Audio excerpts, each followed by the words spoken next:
AI agents are everywhere, automating tasks and making decisions at machine speed. But agents make mistakes. Just one rogue agent can do big damage before you even notice. Rubrik Agent Cloud is the only platform that helps you monitor agents, set guardrails, and rewind mistakes, so you can unleash agents, not risk. Accelerate your AI transformation at Rubrik.com. That's RUBRIK.com.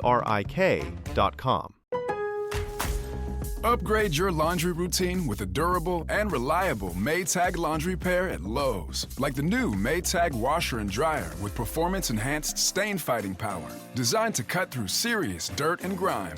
And what's great is this laundry pair is in stock and ready for delivery when you need it the most. Don't miss out. Shop Maytag in-store or online today at Lowe's. Criminology is a true crime podcast that may contain discussion about violent or disturbing topics. Listener discretion is advised.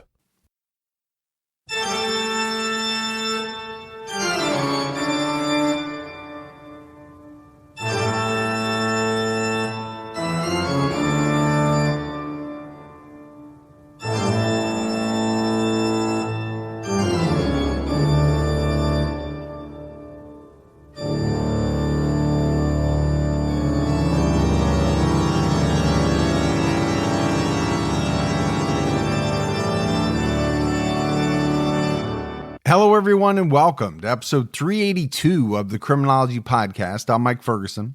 And this is Mike Morford. Mr. Morford, how you doing this week, buddy? I'm doing pretty good. How you doing? I'm having a great week. I really am. My whole family has plans this weekend to go to, kind of one of those Halloween or October type pumpkin farms, get some apple cider. Looking forward to that. Yeah, that's always fun. The good part about fall. And, obviously we down in Florida here, we still celebrate Halloween, but it's not quite the same because, that cold fall air that you get up in the Northeast, we just don't have that. So it's a little bit different, but we do have a lot of awesome, trunk or treats, and there's some really good neighborhoods for trick or treating. So my kids are excited about it. Well, let's go ahead and give our Patreon shout outs. We had Sierra Mitchell and Carla Borgeson. So great new support. We really appreciate it. Yeah, thank you so much for that support. It really helps us out. For anyone else that would like to help support the show, head over to patreon.com/criminology to get started. Well, let's go ahead and dive into this week's episode.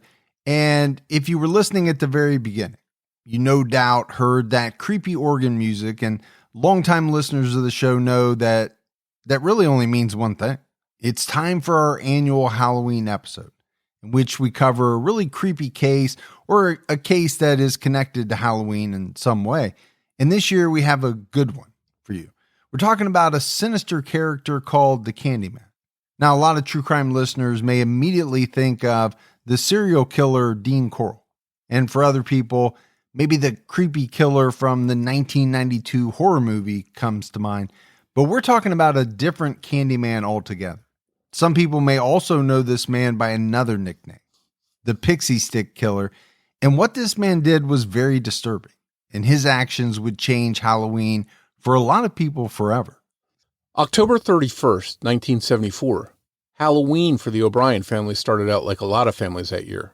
It was raining off and on that day in Deer Park, just outside of Houston, Texas. The O'Bryan kids, 8-year-old Timothy, and his little sister, 5-year-old Elizabeth, were likely antsy during dinner because they couldn't go out trick-or-treating until after everyone had finished eating. Despite the rain, Ronald Clark O'Bryan and neighbor Jim Bates took their kids, 4 total, out to trick-or-treat. They went to the nearby town of Pasadena, hoping the weather was a bit nicer. They didn't plan to stay out too long, but trick-or-treating is kind of a rain or shine type of thing.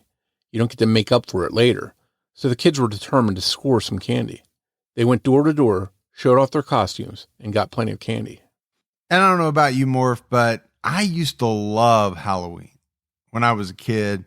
I can remember, planning out the costume for, however long ahead of time. And then on the night of, getting my friends together. And we had we lived in like a little neighborhood or plat or subdivision, whatever you want to call it. Depends on where you're from, I think, for a lot of people. And we would just all go together and make our route, picking up as much candy as we could. It was a great night, but it was rain or shine. That was the thing. It didn't matter if it was 40 degrees, 70 degrees, cold rain, you were getting that candy. Yeah, if you're a kid and it's a little wet out, you're not really worried about that. And I remember a couple of times going out and sort of using an umbrella. And then when we'd walk up to the door, we'd dodge the rain and as best we could. And, kids getting that sugar, there's not much that's going to stand in their way. Now, I still love Halloween, not as much. Now it's like you're paying for the candy and you got to stand at the door, right? And give it out. But I do like seeing all the kids in their costumes and all that. I mean, it's a fun holiday. It's just a little different when you're the one that has to provide the candy. Yeah, and where I live, I'm on a main drag, so we don't get a lot of trick-or-treaters because it's too much traffic. So usually I don't have to worry about that. But there's a couple streets near me that are really popular. They're long, winding roads with plenty of houses, and they're just like almost tourist attractions in this area for people to go trick-or-treating on. Those roads are just flooded, and I think the kids get their fill right there. They don't even need to go to too many other houses. But back to, these kids out trick-or-treating, along their route that night, there was one house that didn't look like the residents were participating in Halloween festivities because the lights were out. But Ronald decided it couldn't hurt to knock anyway. They waited, but no one answered the door, so Jim and the kids went on to the next house. Ronald stayed behind, trying to make sure that he didn't miss it if someone did come to the door. The wait was worth it. After all, Ronald had enough Pixy Stix for all the children and even got one extra. And these weren't the small paper tubes that you might be thinking of. These were those gigantic plastic tubes, 21 inches long. This was a big score as far as candy went. And I don't know about you, Mike, but I haven't had a Pixy Stick in probably 40 years. When's the last time you had one? Oh, I can't remember. But I do remember them as a kid, just pretty much straight flavored sugar. And I don't know if I ever had one of the big plastic tubes. I definitely remember the smaller cardboard tubes, because you would put it, up to your mouth and the cardboard would get all kind of soggy, even though it usually didn't take that long to get the sugar out. Yeah, I think that was the only bad part, was the fact they would get all wet and sticky and stuff and messy. But yeah, they were pretty good scores, because a lot of times people would give you a handful of them, or if you were lucky enough, you'd get one of these big tubes. And I didn't even know if they still made them before we started researching this episode. I had to look online and see if they still sold them. Sure enough, they do. And for listeners that aren't familiar with them, they're just, tubes filled with, as you put it, straight sugar. Looks sort of like Kool-Aid mix. And kids back, at least when I was a kid, you just pour that thing right down your throat and get a sugar high right away. Well, you know what doesn't go out of style? Sugar. People like sugar. Yeah, kids are pretty predictable when it comes to that. Back at the O'Bryan house, after the trick-or-treating ended, there was a knock at the door. It was a neighbor, a young boy named Whitney Parker. He was wrapping up his trick-or-treating, and Ronald dropped the extra Pixy Stix that the kids had received into his bag, and Whitney headed home. The O'Bryan kids didn't want to go to bed. They wanted some candy first. Ronald and his wife, Daneen, told them that they could each have one more piece of candy, but then they had to go to bed. Timothy wanted the giant Pixy Stix tube, but he couldn't get it open by himself, so Ronald helped him. The powder inside was kind of stuck together, so Ronald squeezed the tube a little bit to help break it up, so it would pour out like it should, and he handed it back to his son. Immediately after pouring a big swig of Pixy Stix into his mouth, Timothy complained about the taste. It wasn't sweet and sugary, and it wasn't just that good type of sour you just can't get enough of. It tasted awful, and it was extremely bitter. Ronald got some Kool-Aid for Timothy to try to help cancel out the nasty taste in his mouth with something sweet. It was just seconds later that Timothy started complaining about his stomach and said it was really hurting and that he didn't feel well. He raced to the bathroom, where he began to vomit and soon fell to the floor unconscious and convulsing. Ronald called for an ambulance, and Timothy was raced to Southmore Hospital in Pasadena, Texas. But sadly, he'd never recover. Some reports state that Timothy died in his father's arms, at home, or on the way to the hospital, and other reports say it was after arriving at the hospital. Either way, Timothy died a painful and unimaginable death. The last words Timothy reportedly said were, "Daddy, Daddy, my stomach hurts." And this is horrible, Morf. I mean, there's no way around it. I mean, the loss of a child in any scenario is hard to imagine. But here you have a child who dies after, eating some candy that they got trick-or-treating. It does take me back to when I was younger. I remember my mom specifically talking about checking the candy. And she would do it when I was a little kid every year because, and I'm sure you remember it, but there was always a thought or a worry that somebody would do something to the candy, whether that would be somehow a razor blade. I remember razor blades being a big thing. Yeah, the 70s and 80s, when we were kids especially, probably was even more, of that paranoia. And a lot of it was inspired by this case probably. And, it's frightening that you could come home with some candy, eat a piece, and wind up dying. The last thing anybody wants is that on a day that's supposed to be happy for your kids, and then this happens. But to your point, with the razor blades, I think that was something. There were always these sort of urban legends that people would put razor blades in apples. And we used to have one house that I'd go to, and we always got candy apples from it was an elderly lady there that made these big batch of candy apples. They were amazing. And she only made so many. So if you didn't get there early, you didn't get one. So that was the first house everybody would go to. And we knew the family, so we weren't really worried about them putting something inside the apple. But yeah, that was another common thing people were worried about, was razor blades and apples back then. While Timothy's family was left to deal with the shock and grief of what happened, medical authorities wanted to know what had happened to Timothy. And the result of an autopsy and medical examination was unexpected. The cause of death was ruled to be cyanide poisoning, and it was clear that it had to have been the Pixy Stix tube that Timothy ate, the one that didn't taste good like candy should. But there was a big problem. The tube Timothy had eaten was one of at least 5. There were at least 4 other tubes, one for Timothy's sister Elizabeth, one for Mark Bates, and one for Kimberly Bates, and the one that had been given out to Whitney Parker when he showed up at the O'Bryan home. And these were the confirmed Pixy Stix. Who knew how many could be floating around? Detectives immediately contacted other families in the area that may have received the large Pixy Stix poisoned candy. They were able to recover the other 4 Pixy Stix tubes and determined, at least as far as they knew, that there were no others out there. Luckily, none of the 4 other ones had been opened. Only Timothy had eaten his.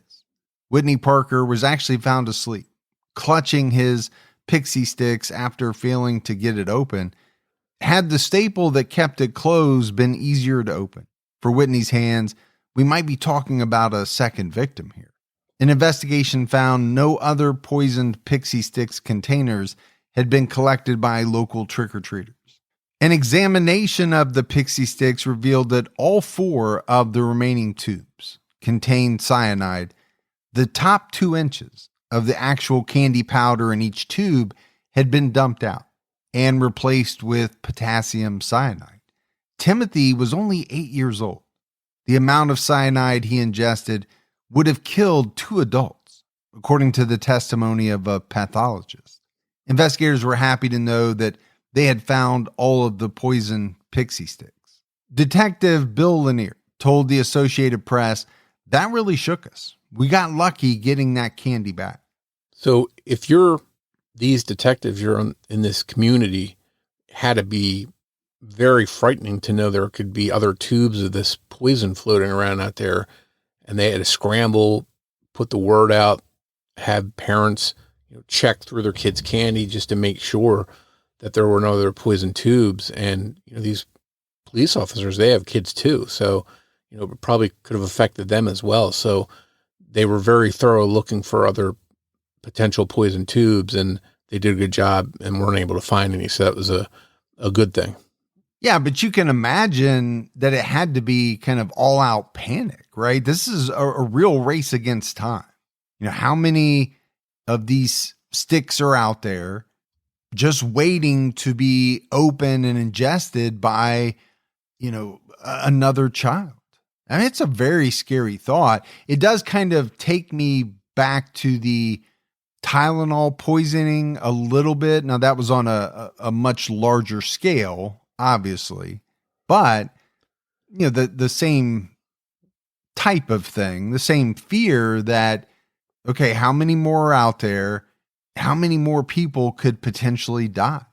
And in this case, you're really focused on kids because that's who's trick-or-treating and who's most likely going to be eating this candy.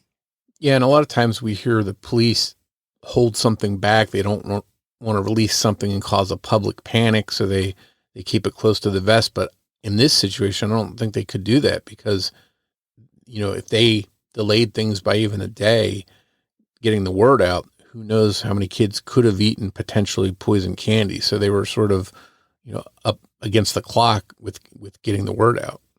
So now investigators needed to turn their attention to the source of these poisoned Pixy Stix. That meant that they had to talk to the kids that had trick-or-treated with Timothy, which included his sister Elizabeth, the two Bates children, as well as Ronald O'Bryan and Jim Bates.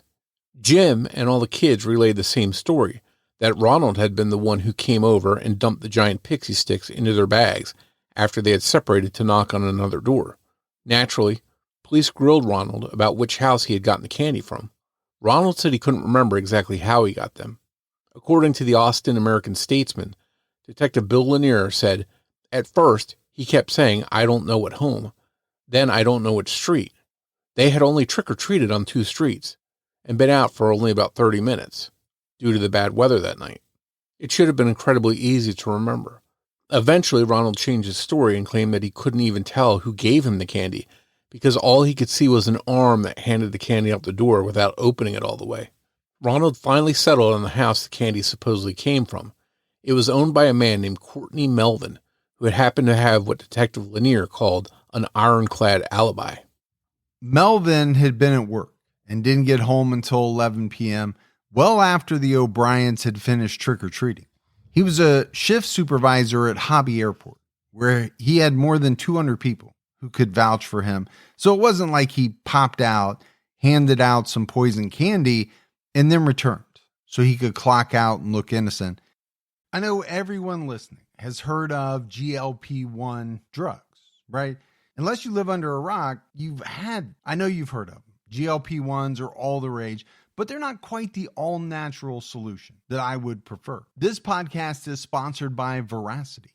Welcome to an all-natural way to slim down, get energized, and sharpen your focus. Veracity is revolutionizing health by tackling the root cause of so many issues, metabolism. With Veracity's drug-free, clinically proven, and doctor-formulated solutions, you can support your body's needs to live your healthiest life. So what's in Veracity? It's a unique blend of lemon, verbena, and hibiscus extracts, green coffee bean extract, and magnesium. Plus, even if you are on GLP-1 medications, Veracity is safe to take, along with those to aid in boosting your metabolism and appetite control. My wife has been taking Veracity for a little while now, and she's raving about the energy, how it helps with stress, and even her gut health. And she's losing weight. So make the switch to GLP-1s the natural way. Head to veracityselfcare.com and use code Criminology for up to 45% off your order. Once again, that's veracityselfcare.com for up to 45% off.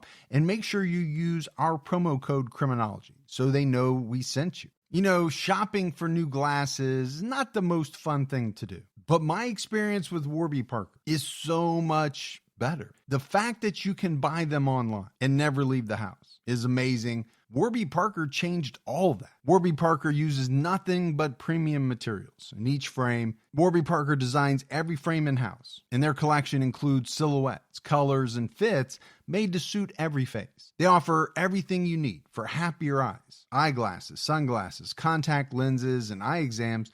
You can shop with them online and in stores, and they're affordable. Warby Parker glasses start at $95 and include prescription lenses with anti-reflective, scratch-resistant coatings. Add a pair and save 15% when you purchase 2 or more prescription pairs of glasses or sunglasses, and that offer is available online and in stores. They have free shipping and free 30-day return. Warby Parker has over 300 plus locations to help you find your next pair of glasses.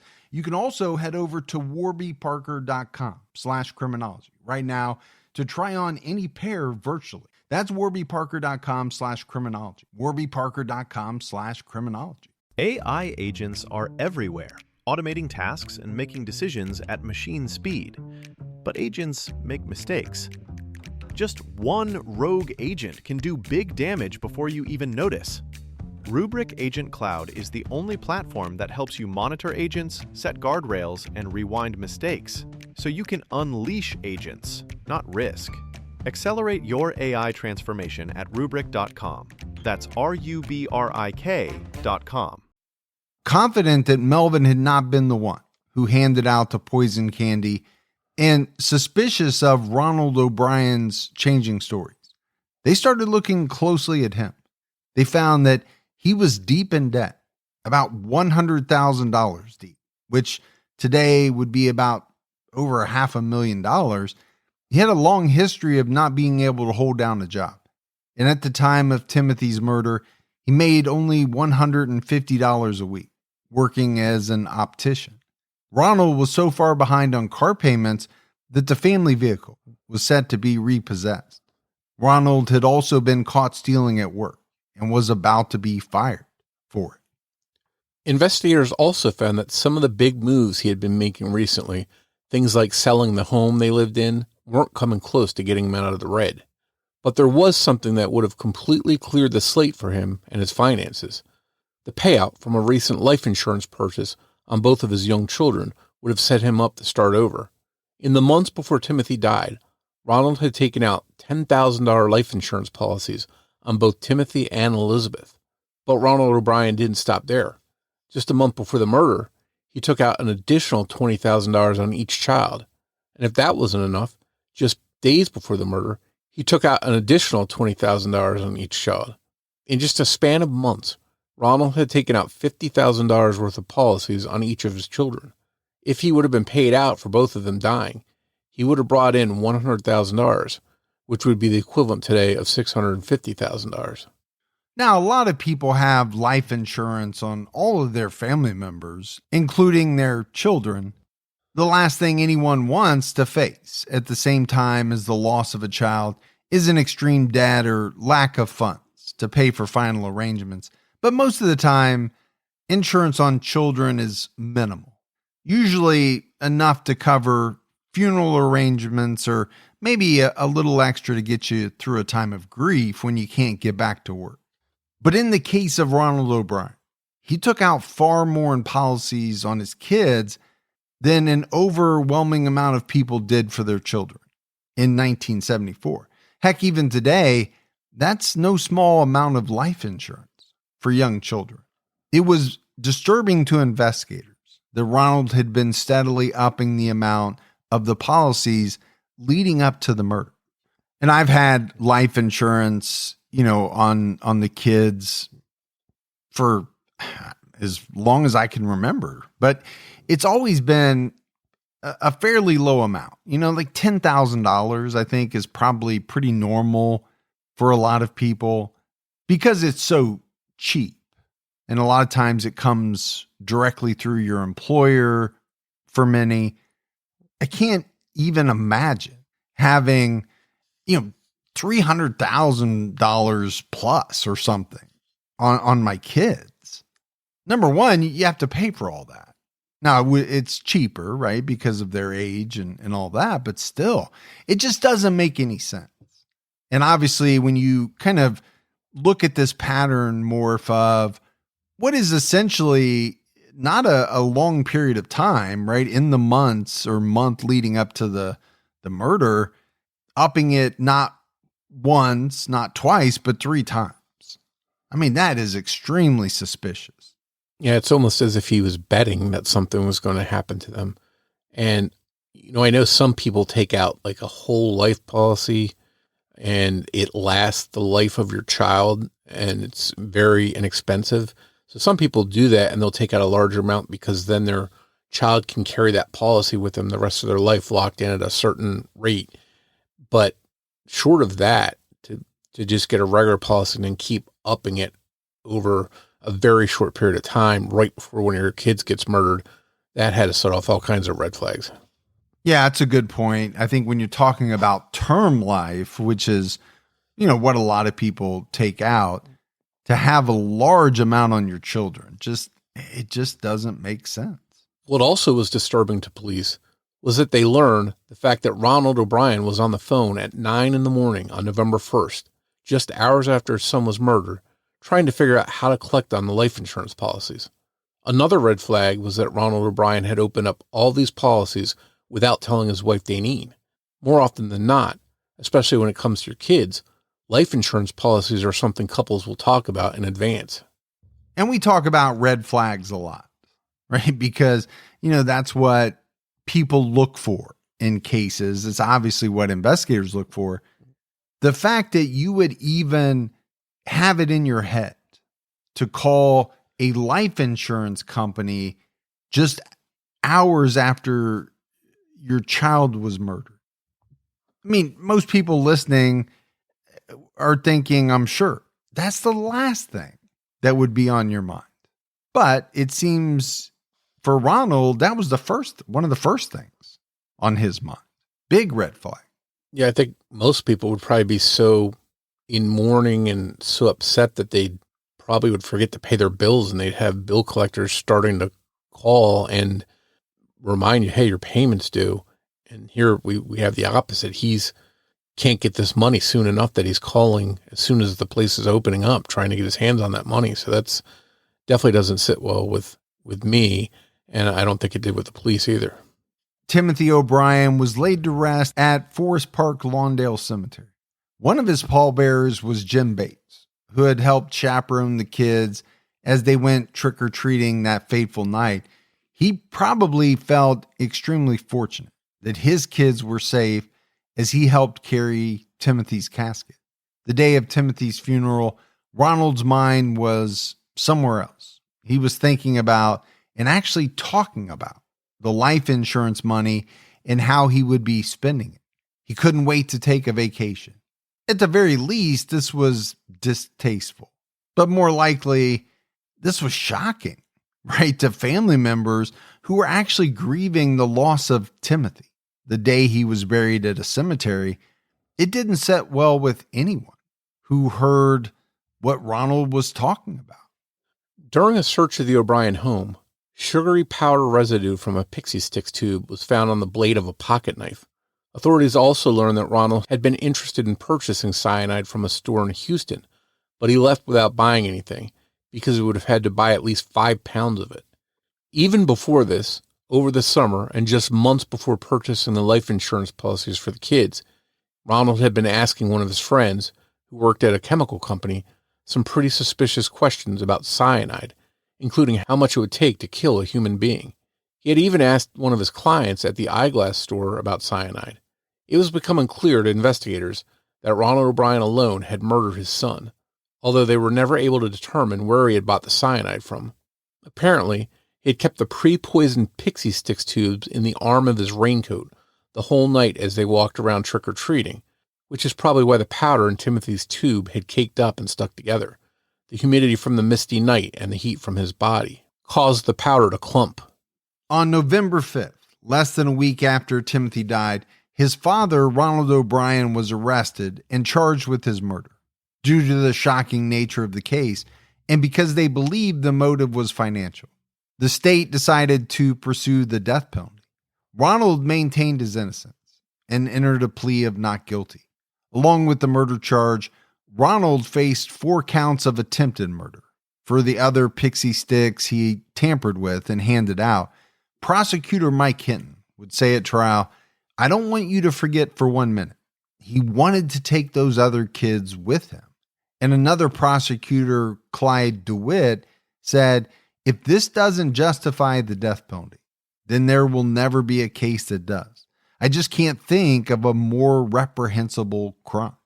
Yeah, I tend to agree with the sentiments of both of these prosecutors.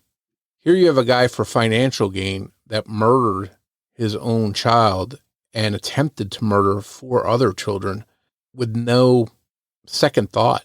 And it's such a heinous crime to kill anyone in that manner. But when you target innocent children, one of them your own, I think this is the kind of person that the public quickly turn on when they find this stuff out and have no sympathy for you.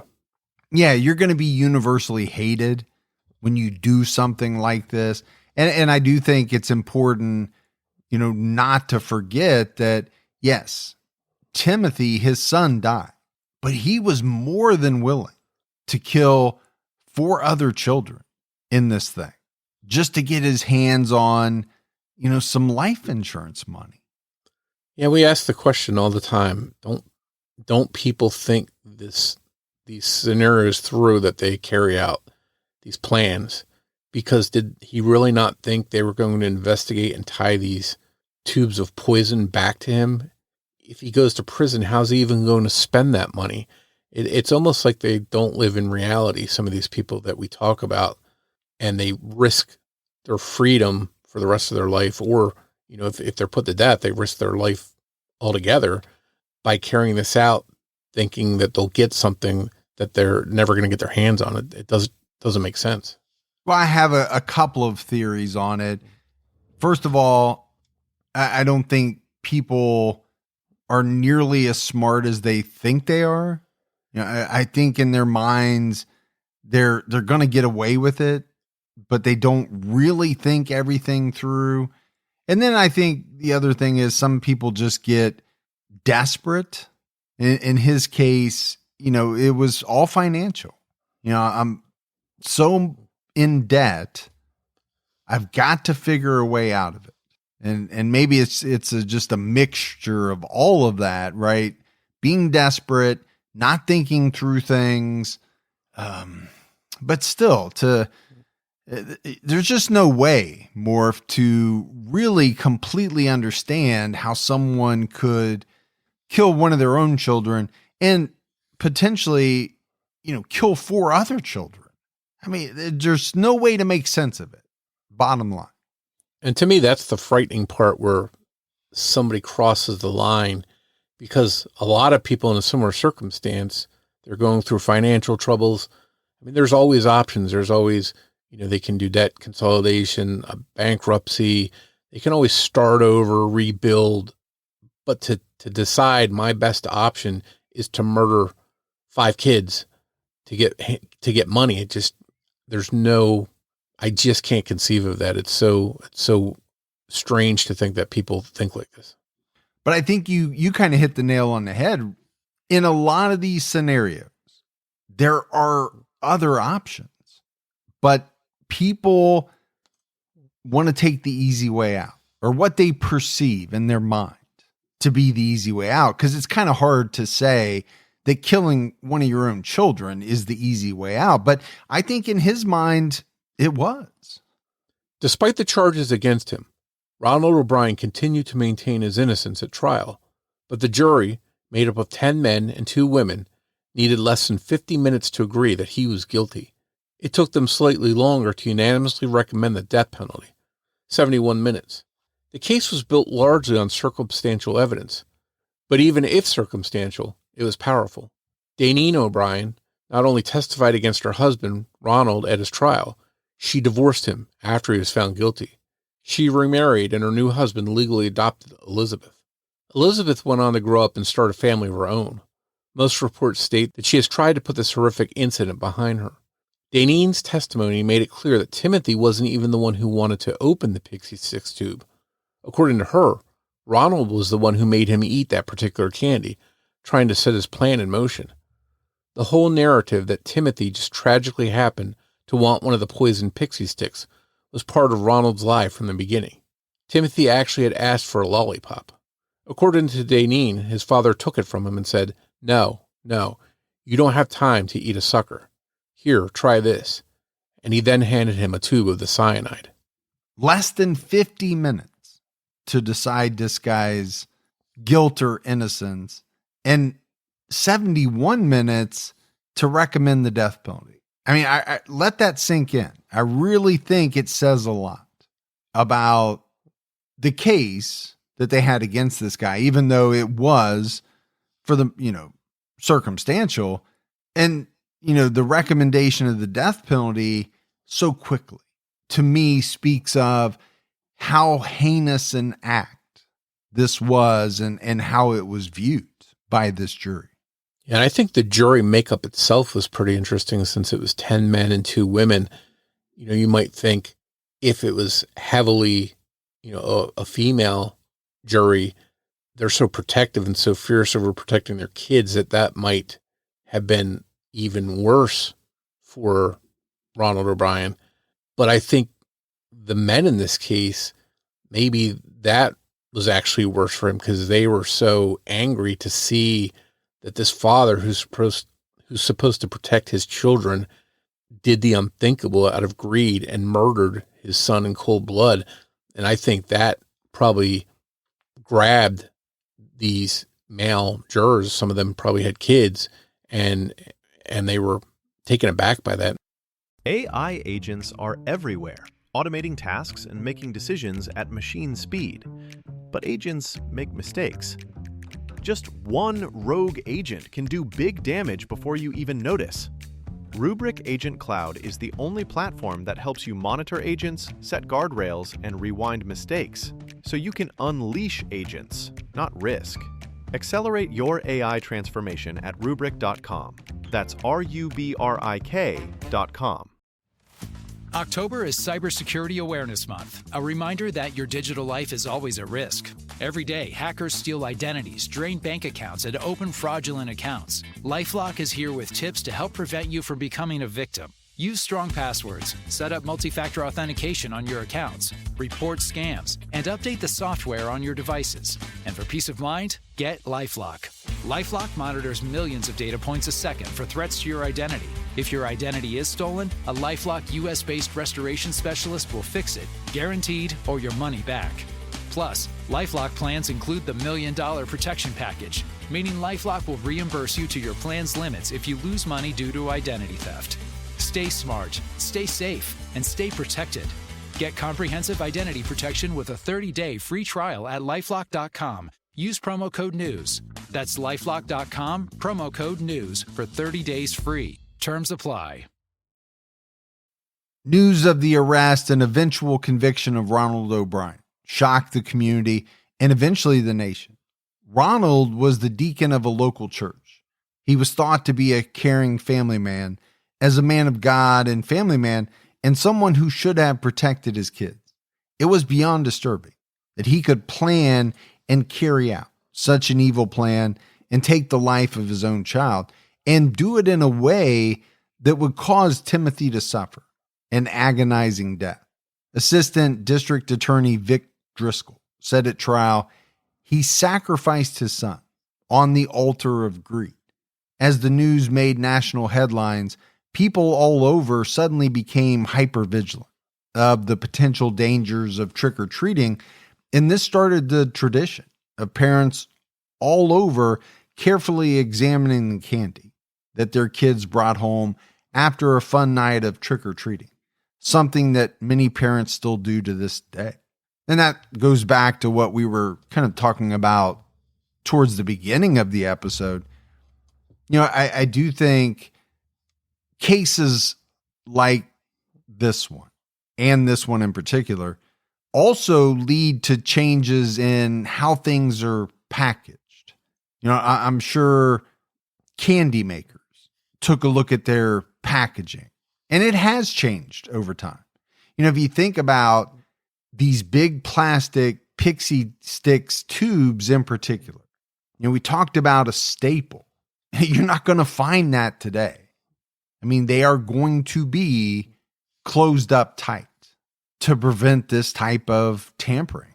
It's very similar to what happened, in the Tylenol poisoning case. If somebody had tampered with the candy, they could simply just staple it, but not having the availability to do that, having a proper seal on it makes it a lot safer for kids that are going to eat it. And I think when you're searching through your kids' bags, and I admit I'm someone that's going to search through my kid's bag because I'm going to steal Reese's now and then.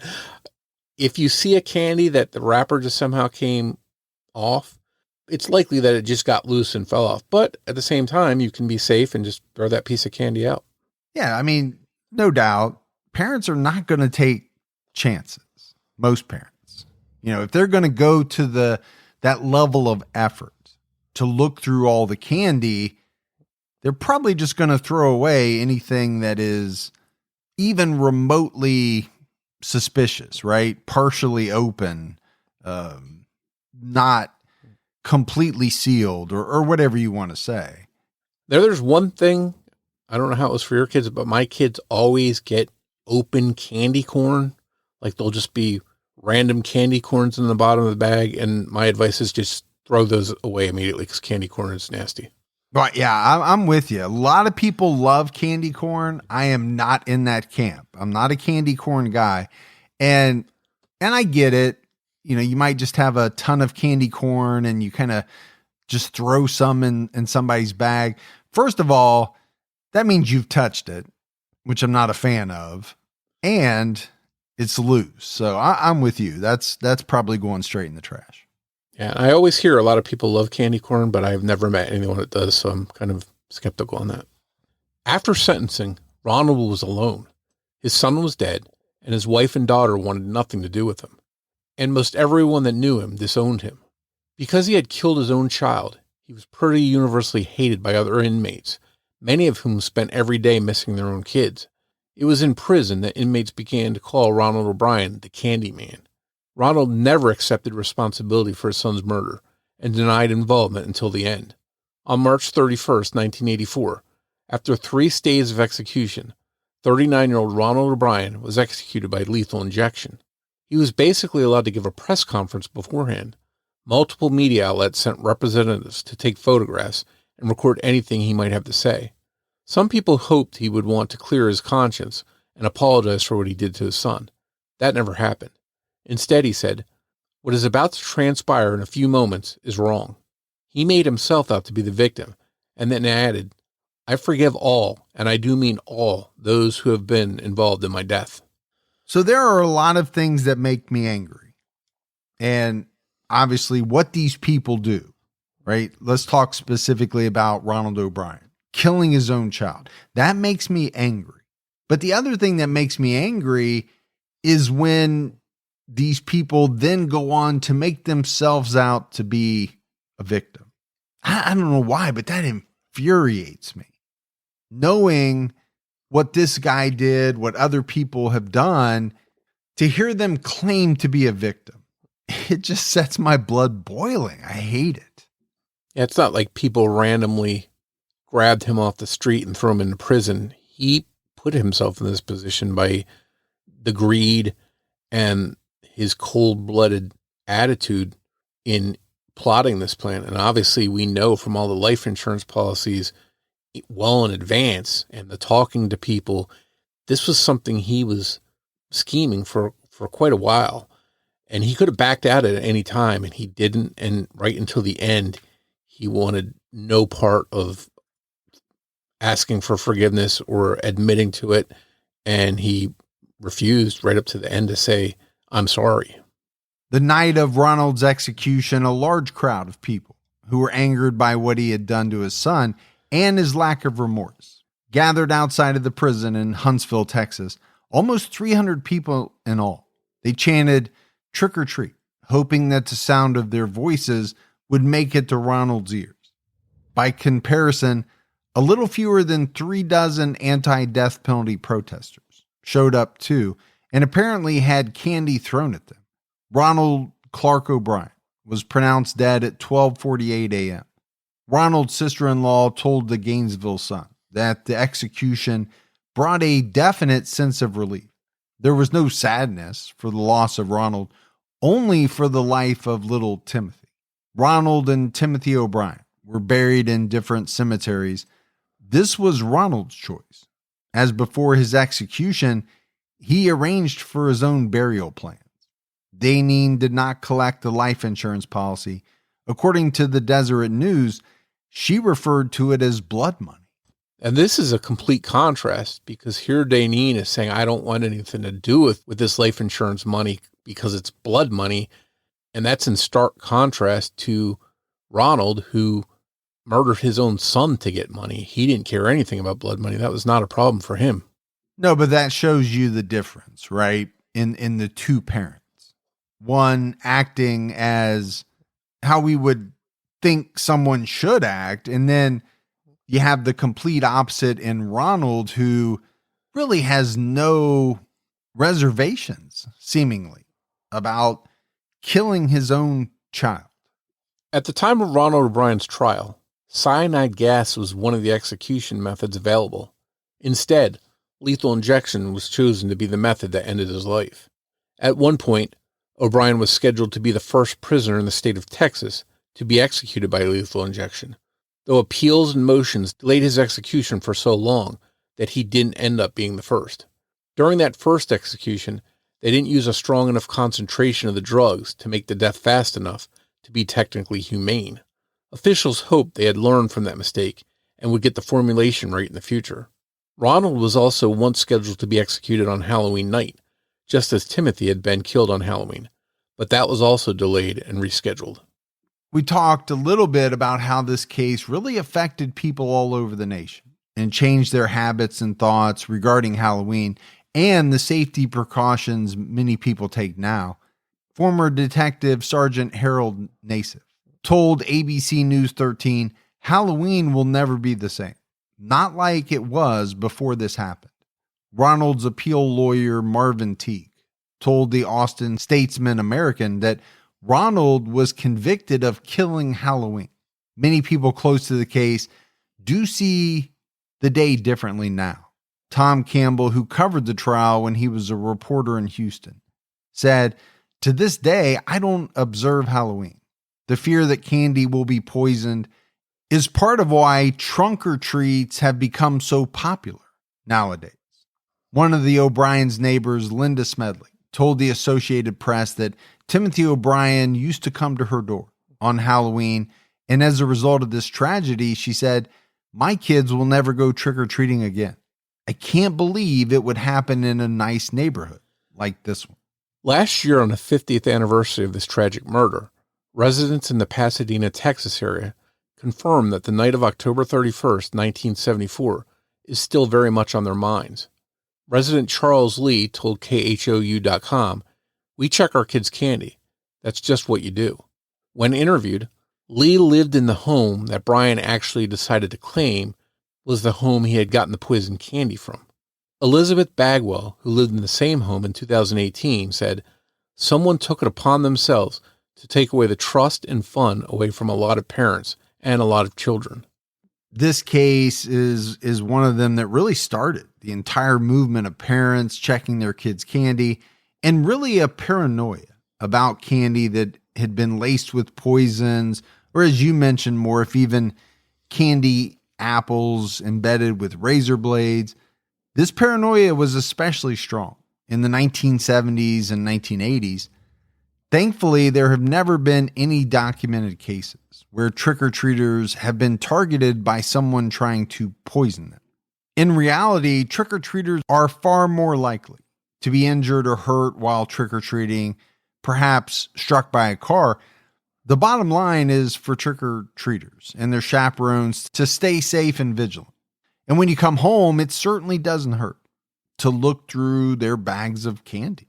So, Morf, as we wrap this case up, obviously, anytime you have a parent who murders their own child, it's going to be a very upsetting case.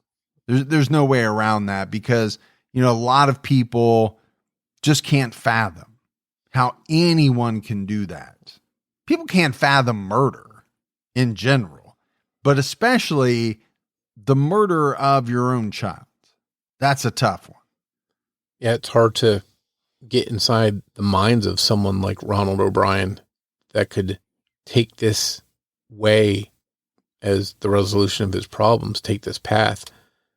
A lot of people go through financial hardships, and what sets them apart is they don't say, I'm going to murder my kids, or I'm going to murder my child to get this money, and that's going to make everything better. That's a very small portion of people do that. So I think the fact someone like Ronald O'Bryan could cross that line when so many other people don't proves that he's probably a psychopath. Yeah, if not a psychopath, probably most definitely a narcissist. I just think he cared about himself and nothing else, and no one else. And unfortunately, we see that with a lot of killers.